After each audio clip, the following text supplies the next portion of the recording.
Don't look now, and you probably haven't because of the NBA playoffs, but the Twins have won 3 straight. Carlos Correa hit an actual home run, and Royce Lewis is back in the lineup after 51 days. Feel like Rip Van Winkle? Well, tuck yourself into a cot because you're getting Locked On Twins.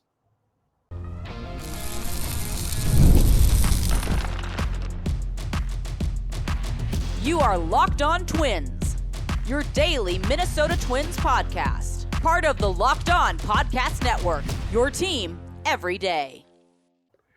Hello again, everybody, and welcome back to Locked On Twins, your daily go-to source for the top Minnesota Twins insight, discourse, and analysis. Personally, it's my favorite show of the Imperial Locked On Podcast Network, which, by the way, brings you your team. It's yours. You own it, not the Poleads. Every day, don't forget to hit like and subscribe where applicable. I'm Dave Brown, an MLB writer who never seems to get enough sleep. I'm also a BBWA member and a Hall of Fame voter.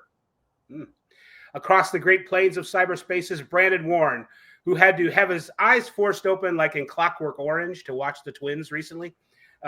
Brandon was a Twins fan who became a Twins writer, and now he's both. You can't find us at Puckett's Pond anymore. You can't even find Puckett's Pond. They've drained it. But there's always Access Twins and zone coverage. On the podcast this time, the Twins have won 3 in a row. Royce Lewis is back in the lineup 51 days after his hamstring injury. He went 0 for 4, but the vibes are immaculate. Pablo struck out 11, exploiting an Orioles lineup that's even less consistent than the Twins. And coming off his game-saving, perhaps season-saving catch in the Red Sox series, Carlos Correa went upper tank in a 9-1 thrashing and evisceration of the Orioles on Tuesday. Great news from down on the farm, too, where left-hander Dason Hill has ascended from second-round pick, 69th overall, nice, to top 100 prospect, according to Baseball. I was going to say Baseball Prospectus, but that's wrong. Baseball America. So, Brandon, let's get into it. The Twins have won 3 in a row, I believe, right? 2 in the Red Sox and then the Orioles, yes. And 9 of 14 since, or as I have written here, Wince, April 22nd. What a fortnight it's been. The Twins are maybe back, maybe. The 9 to 5, you could call it, because it's been pretty workmanlike. 9 to 5. Yeah. So they won 9 out of 5, 9 out of 15. 9 out of 5. Sounds like Timberwolves from threes, missing 9 of their last 5.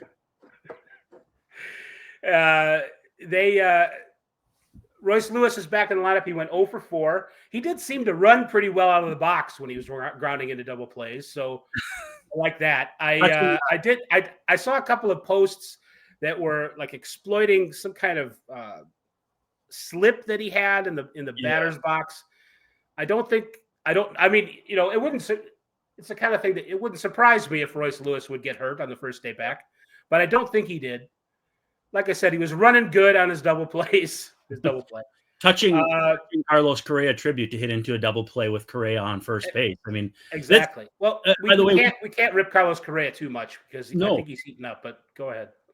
46 games now that Correa, Buxton, and Lewis have played together since 2023. And do you know how many of those they've won? I'm going to say 29. 23. Exactly 23. Yesterday made it 23 and 23. Now, there are some holes in that logic. Even if you look at Twins with and without Buxton, with and without Correa, with and without Lewis, there's more noise in that than you'd expect. It's not entirely like if you were to look at with and without Karl Anthony Towns when the Wolves had he was on the shelf for three-quarters or a third of the season or whatever it was a couple years ago. So maybe 9/5 of the season. Yeah, exactly. It sounds like baseball math. But boy, I tell you, I don't know if I'd say it was like the most complete win, but it was probably pretty close in terms of you got a really good start from your starter, not only your starter, but your stopper, your guy. When it's Pablo Day, people take notice, especially too, in light of some Yankee fans saying, if we eat all of Pablo's money, you think we could get Royce Lewis? Like, you folks are exhausting. Again, it's a Twitter thing if you didn't see it. But, 16 and 20, I'm not sure you'd say the Twins are back. I'm not sure that people are all that excited about it. And I think it's worth debating who's having the worst start to the season, the Twins or the Orioles, because at least with the Twins, you see signs for hope. I think the Orioles rotation is so bad. How bad is it? That last night when I recorded the post-game minute, I don't know if you saw it, Dave, because we've been having. I saw it come up on my YouTube feed, but I didn't click. Thanks for the. I didn't click on it. People may realize we've had some recording issues lately, and that's why we haven't been on. I said I always close with the next pitching matchup, and I said, up next, your Twins have Simeon Woods Richardson going up against, for the Orioles, 6:40 first PM or 6:40 first pitch and if you are not watching the stream, I shrugged, like the shrug emoji. They don't even have an announced starter as of this morning for Saturdays. Not Saturdays. I don't know why I think it's Saturday. It's not Charlie Morton. I thought I saw Rock Cabato say they may have announced it as of last night while they were talking about it then. And ground Chuck has not been so much ground ball Chuck as he's been ground and pound into the ground by opposing offenses. So another good chance for the Twins to nudge back closer to 500, which I don't know if they've been there since opening day. Have they? I don't think so. I haven't looked, and I am afraid to look. I know no, because they got swept in St. Louis, and sort of like last year, they've kind of been chasing, if not the Guardians, chasing 500 ever since the season started. Yeah, so. They're chasing the Royals. They're chasing the Tigers and the Guardians. They're chasing a lot right now, including their own tails. They're not chasing the White Sox. I was at the White Sox game last night. Sorry for your loss. Against the Royals, and it was funny because I knew I was jinxing it when I said something to my friend in a text to my friend Howie that I've been to. This would be the second straight White Sox game that I've been to where they'd won. They actually won the game. We were on vacation last year in Chicago and went to a White Sox game on purpose in Chicago, and they won. They beat the Astros, and it's shocking. I mean, they won like 40 games last year. I'm not even exaggerating. Maybe it was 50. I don't know. And it was going to be 2 in a row. And then the ninth inning happened. And, just be glad that you're not the White Sox, Twins fans. You're not them. So no matter like how bad you think things are, they could be worse because the White Sox are definitely worse. That was one of the funniest and, funny, haha, but also sad clown, funny endings. Mm-hmm. So they're not a ball hit a guy in the head on a pop-up, and it was just, go ahead and look it up if you want to feel better about your team. But I think the Twins are feeling better. They got Willi Castro back in the lineup too. They got Royce Lewis, who did not produce anything at the plate, but here are some quotes about the return of Royce Lewis from the likes of Dan Hayes and other reporters. He's always in a headspace seemingly of enjoyment. Ryan Jeffers said that about Royce Lewis. I try to do Royce, man, Lewis said when asked what he brings to the clubhouse. I just feel like I have a lot of fun in life. I take every moment and cherish it. I don't take it for granted. And this is just another day, another beautiful day, coming back just like California weather. He sort of talks like Trump a little bit, little stream of consciousness. Yeah. I'm really excited. It's just a perfect time. It feels like opening day for me because it is. And I'm really excited for this opportunity. So, I mean, he did go 0 for 4, but there is a vibes thing about having Lewis back. He does also have an 829, I think, something like that, 825, 829 career OPS. So he does have a history of actually hitting. Mm-hmm. He didn't really hit in his whatever down in his rehab assignment down in AAA. He had a double in his first game and then didn't really hit after that. He says, I'm not there yet, but it doesn't matter.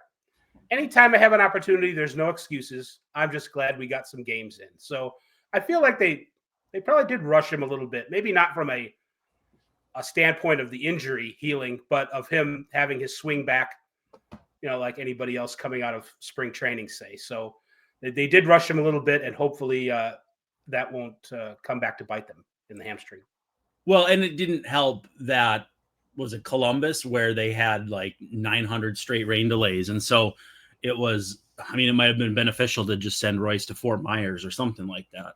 And honestly, I'm not sure why they didn't. I don't know if the Mighty Muscles / formerly the Miracle were at home or anything like that. But, I thought maybe that would be maybe a better spot for him. But at the same time, if they think he's ready, who am I to question it? And, we'll see how it goes for him here early on, because he does have a history of really setting the world on fire when he first joins a team after an injury. Yeah, actually, they said that. And I was like, man, it feels kind of rough to say that someone has a sample size of how many times they've come back from injury to set the world on fire. So, I definitely wasn't loving that. But well, he does seem to be regressing in that, like, oh, he comes back, he hits a grand slam. Oh, he comes back, he hits a home run. Oh, he comes back, he hits in a double play, but he ran really good out of the box. So I think all that stuff's evening out for Royce. And reached on an error, they got some help from the left side of that Orioles infield. That team just looks all discombobulated, and it's kind of sad, because I like the idea of a young team, almost like a Toronto Blue Jays copycat with young hitters, and you got to figure out what to do with pitching. And Mike Elias was basically like, pitching? Never even heard of her, and it didn't go well. Who's underachieving more? Kind of the question you asked before: the Orioles or the Twins, and I think it's the Orioles. They seem to be closer to doing something with their manager than the Twins are, and the media has been talking about it. They've been openly questioning whether Brandon Hyde will have a job soon or not, and they've been polling the team. Well, what do you think of Brandon Hyde? And everybody seems to like him. So that's always good. Yeah, or not, but they're talking as if he's not going to be there for much longer. So that vote of confidence you always get right before you get fired is always fun, and it's it's too bad, because Orioles fans, I guess I don't know what they deserve necessarily, but I would hope for better than what they've gotten. We are going to get better than what we deserve by having a commercial break, and you're going to enjoy it, and then we'll come back and talk more about the Minnesota Twins.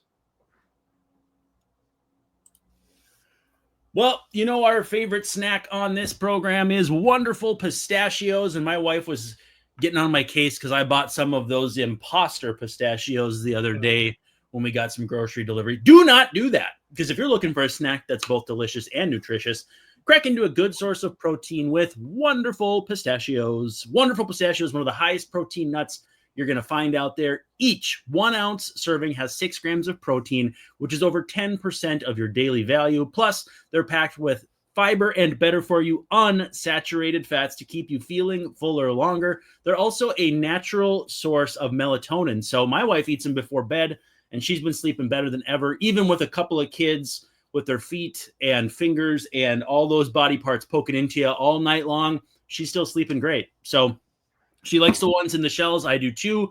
Highly recommend those. But if you want something that's a little quicker and on the go, they do have an unshelled variety that is really great. So get snacking and get cracking with the nut snack that packs a protein punch. Visit wonderfulpistachios.com to learn more.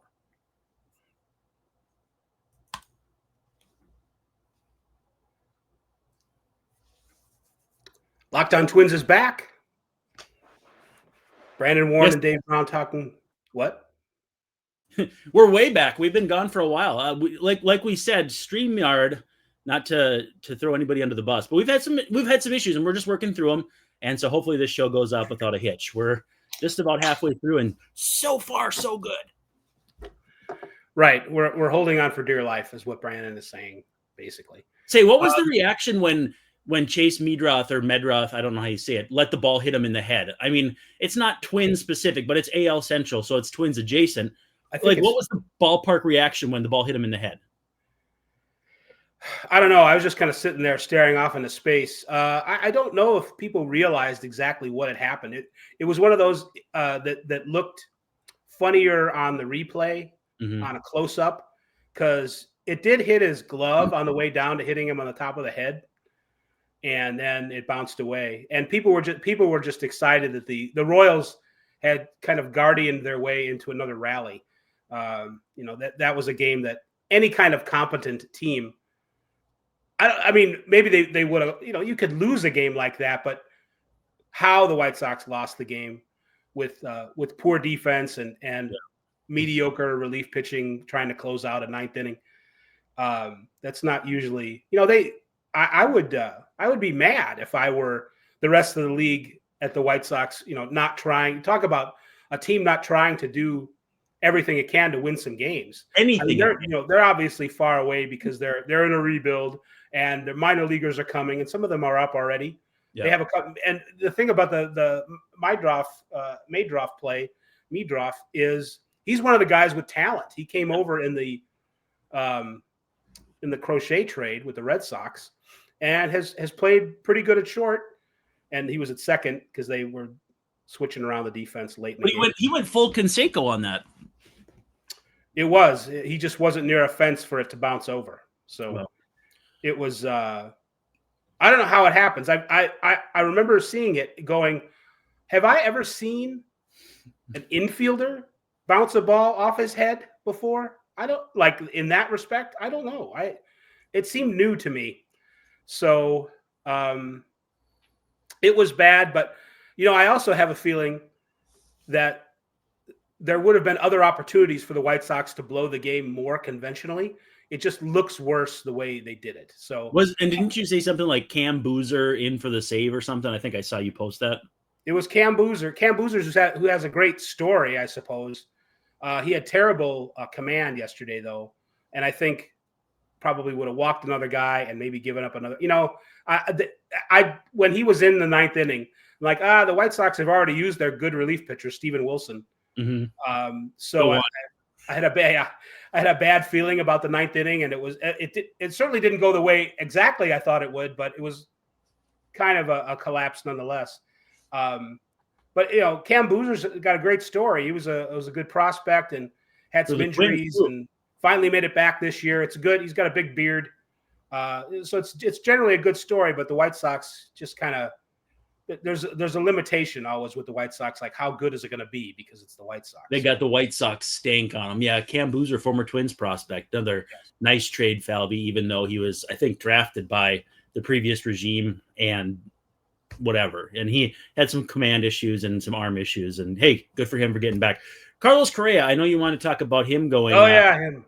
Well, so in this previous, I was actually going to write an article, and I still might, about his wrist possibly bothering him more than we thought, because in the 10 games before Tuesday, I get the Monday off days mix me up a little bit because Monday feels like the first day of a series, not Tuesday, right? I hear you. So in the 10 days before, he had hit something like 316 or 320, but was slugging like 366. Right. So he was hitting the ball, getting hits, but no extra bases. I didn't write the article. I ran out of time yesterday. I had, other things, other engagements, had to pick up my daughter. And so then he hits a home run and my premise is kaput.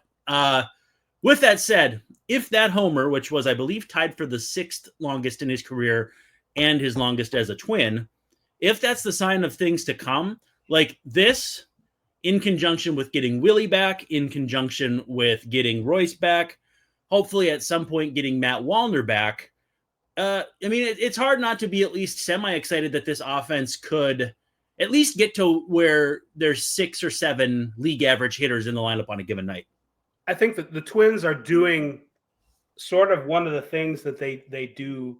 I don't want to say best, but they're sort of sneaky about how just when you think things are really going terrible and will never get better, they give you hope. Yep. They win a game or they play a game sort of like this where it's a complete game and they dominate. I know the Orioles don't have a very good record, but until their previous series, they had been playing better. It looked like they were kind of maybe coming out of it a little bit, and they still might. And there's a lot of talent on that team. But the Twins, to get back to them,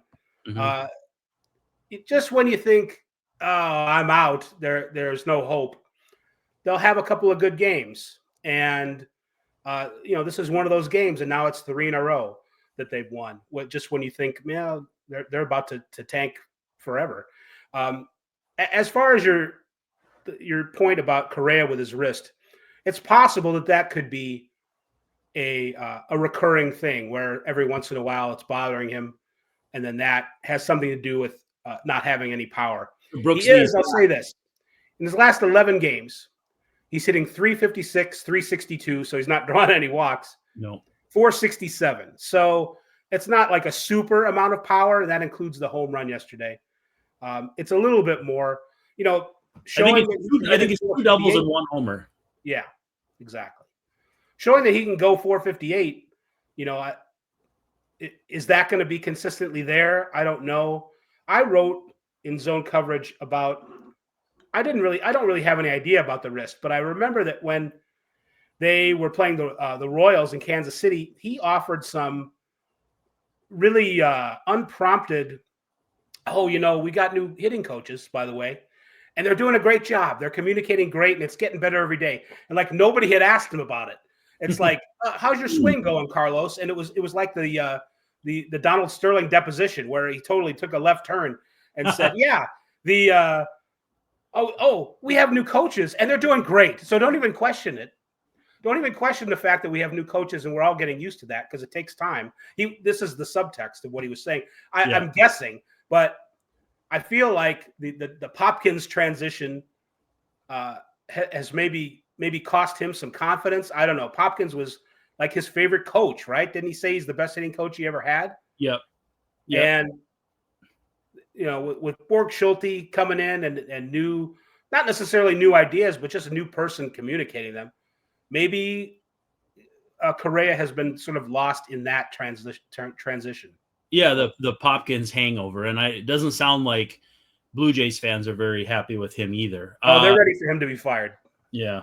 Why don't we take a quick second? We'll get our last break in, and then we'll come back. I'm really excited to hear about this new top 100 prospect because we've seen a lot of guys graduate in recent months, dating back to last year, but to start stocking up again is always interesting. So hopefully it's another nice trades Falvey scenario, but we'll see after we take this break.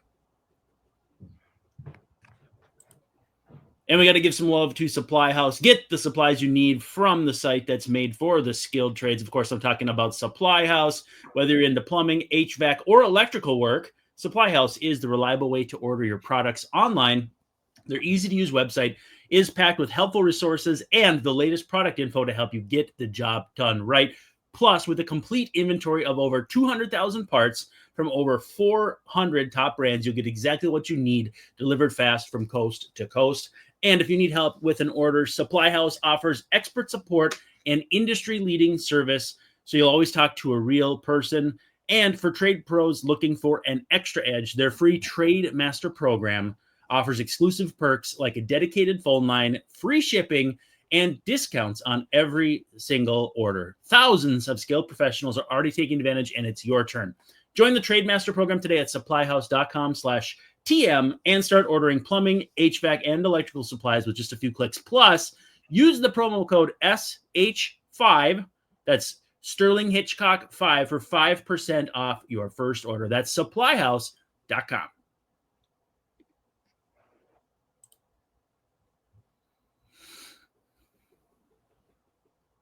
And we are back at Locked On Twins for our final segment, talking about the Twins' 9-1 victory against the Orioles on Tuesday.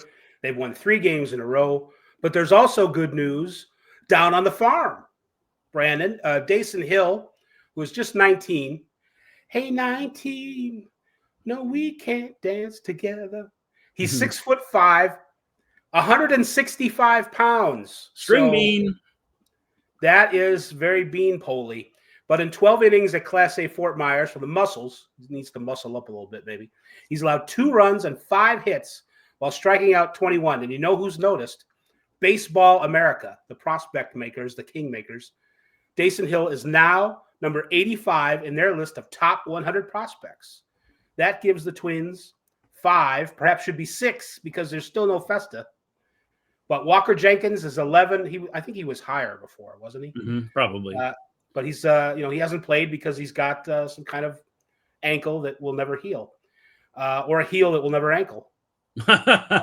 Emmanuel Rodriguez is 25, not years old. It seems like he's 25 years old. He's the 25th prospect. Luke Keyshaw, who's already in the majors and hurt, is 32.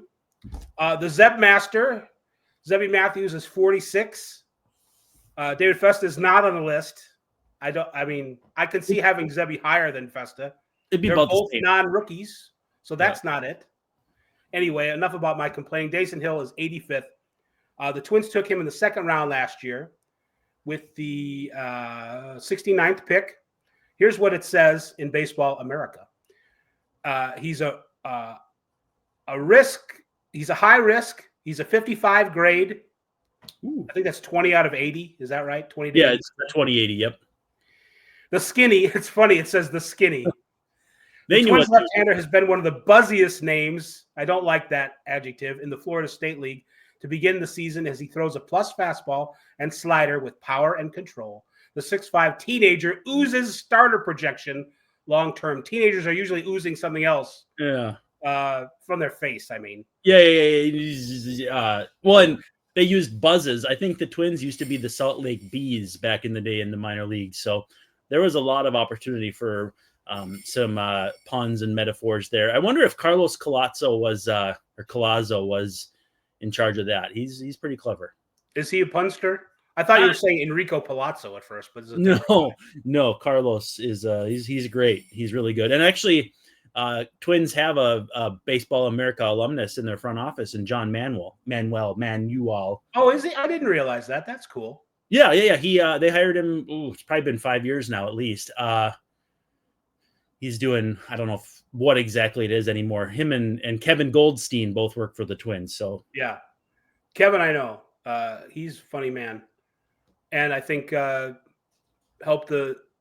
sure, has something to do with why they have so many prospects. He was a reason the Astros were built up the way they were. So,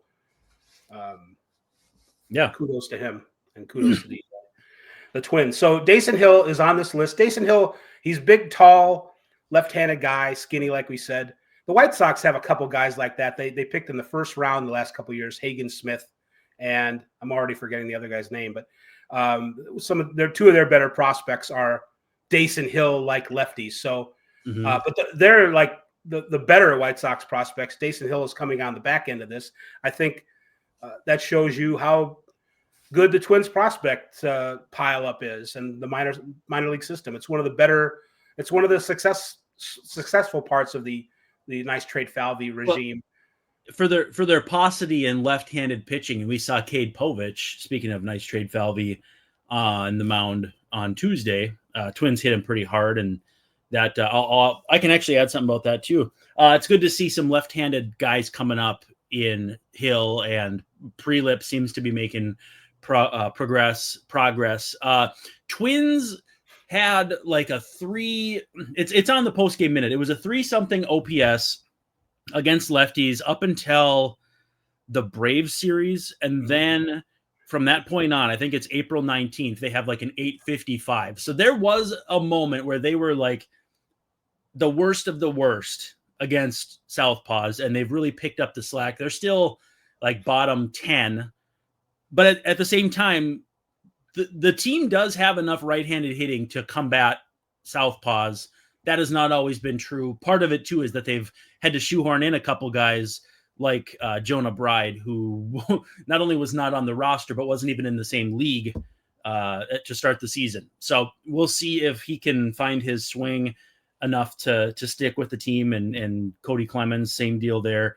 That homer he hit at Fenway in front of his family was quite impressive. But yeah, to say that things have not gone well for the Twins health-wise is an understatement. What did you make of them sending down Gasper and Julian? Somebody said when Cody Clemens pinch hit instead of him, that was probably a sign that he had fallen out of favor. I think I tend to agree with that. Well, I actually, I don't know. I've kind of wondered what Julian has to offer all along, but I also think that the Twins did him no favors by how they've handled him. I know some of it has been mitigated by injuries and depth and needing to have a second baseman on the team. I almost feel like last year they probably should have promoted Peyton Eales at midseason when they brought back Julian. They had sent him down. He had not hit well at all in AAA and came back and didn't really hit well either. I was kind of surprised that Julian was able to have as much confidence as he showed in spring training and early this season as he did, based on how the Twins have kind of I think probably against their better judgment, promoted him back from the minors when he wasn't ready to come back. Yeah, I think that was San Francisco around the All-Star break last year. Yes, and they were like I'm like only half kidding about Peyton Neals. They probably should have brought him up to play second, but that would have. And I don't think they were super thrilled to bring him up either, if we can be candid. No, but I mean, I think what's happened to him is it's stalled his development and hurt his development later and his ability to bounce back from this. I think the kind of lack of success that Julian had last year breeds a lack of confidence that needed to be addressed and hasn't been, because he's been trying to get it right in the majors when he should have been at AAA this whole time. So they need a Matt Wallner like reset for him, where he spends 3.5 months at St. Paul like last year. Remember, what did Wallner start out like? 2 for 20 something with a couple homers and nothing else, and then he struggled at St. Paul. It felt like it was a month or 6 weeks before it kind of came back to him, and then by the end of the year he was going gangbusters. The rest of the Twins stunk and wilted down the stretch. But if you're going to find out what you have in Julian, you got to probably do one of those 3-month half-season resets. And then at that point, maybe you flip him at the deadline for whatever your slightly need is, whether it's a decent left-handed reliever, maybe a Joe Mantiply type, if he can find it again or something like that. But that's what I think is going to probably be the end game here. Well, he's going to get his time down there, unless, of course, there's 2 or 3 more injuries that happen. And they're playing Jefferson Morales at second base. He's a catcher / outfielder. He'll have chances. Yeah. Well, and Peyton Neals hasn't played yet this year. He's right. I don't know if he had a concussion. What was his injury? I don't even remember, but he hasn't played yet. Was it a wrist? Was it a wrist? I want to say it was a wrist. Not another wrist. Well, he didn't do anything in spring training, and he's not doing anything right now. So, I mean, they can't bring him up now. I was saying they should have brought him up last year, but this year, we can only bring him up on the show. They can't bring him up to the show. We can bring him up. And speaking of bringing people up, Carson McCusker hit his 7th and 8th home runs for St. Paul on Tuesday. It's so time. If you can't bring him up when Matt Wallner is sidelined, and I was going to write about that too, and I didn't, and then everybody else did, and I don't want to be that kind of guy. If you can't bring him up when everyone's injured, when are you going to? You got DH at bats. I mean, maybe now they got to go to Royce Lewis, although it was convenient to have Bride play third against a lefty, and so that maybe is why they did that. But if there's DH at bats at all and you don't want McCusker to play in the field, get him up here and ride the wave. Even if he's Chris Colabello 2.0, Chris Colabello had enough of a stretch where they gave him a giveaway. They did a giveaway for him in like 2014 or whatever it was. Do you remember the giveaway? I don't remember that. I remember Chris Colabello's story, but I don't remember that detail. The Colabello cowbell. Oh yeah, right. Yep. That's clever. That's like I thought of it. It's so clever. And I what I'm saying is it's not clever. Yeah, no. Austin Martin hurt hamstring, by the way, so he's not coming up. Do we think it's as serious as before? What? It seems to be an aggravation, but is it an aggravation to the level of complete reset, do you think? Or is it more like, okay, give it a little bit of time, maybe a little more care this time around, and he should be okay in a few weeks? Or are you bracing for potential lost season situation? I don't know about a lost season, but here's what I think about hamstring. Lost first half, maybe. I think they look. I think you never know. You can't tell if it's got that much left. Mm-hmm. And if you aggravate it, it becomes like that. So you can't tell when it's down here and you think it's gone, but it's not gone. It's like a ghost or something, just waiting for the wrong kind of move. I think that's probably what Royce does. So they probably ended up going too fast with Martin, but didn't realize it because he wasn't showing any signs. He wasn't showing any symptoms. But as we learned from COVID, you can pass it around and not have symptoms. It's the same thing. It's like a COVID leg. I would guess that's more of a wrist thing with this franchise. Too many guys with wrists that are contagious than anything else. But you could be onto something there. I don't know. I hope you're wrong about Peyton Neal's wrist. I don't like it because he's only 5'3", doesn't have much 5'5". He doesn't have that much wrist. So I'm looking it up just to make sure. Peyton it's thinking that I want to look up Peyton Reese, which I don't know who that is. Peyton Eel's injury, cartilage issue. It's not telling me cartilage issue. That's all it says. in his wrist.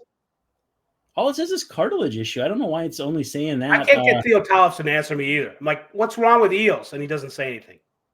They're slimy. He doesn't want to tell me. They're slimy. Yeah, gotta protect the business. No, I love Theo, and he appears on our postcast show, which people should be checking out too. Yeah, they don't have technical issues. Yeah, maybe it's just the shoddy carpenter blames his tools, and that's my fault. Thank you for making Locked On Twins your first listen today. For your second listen, we'll probably check out the postcast. But for your next listen after that, check out the new Locked On MLB Game Night. Every night, every game, every night, every game, all season long. I should start the read over because it's so bad. I'm sorry. No, you did it. You did great. You did great. Get local analysis on a national scale. Find MLB Game Night on Locked On MLB on YouTube or wherever you listen to podcasts. And hopefully you're still listening to this one. For Brandon Warren, this is Dave Brown wishing you all a very pleasant good evening, saying we will Alexei Casilla tomorrow night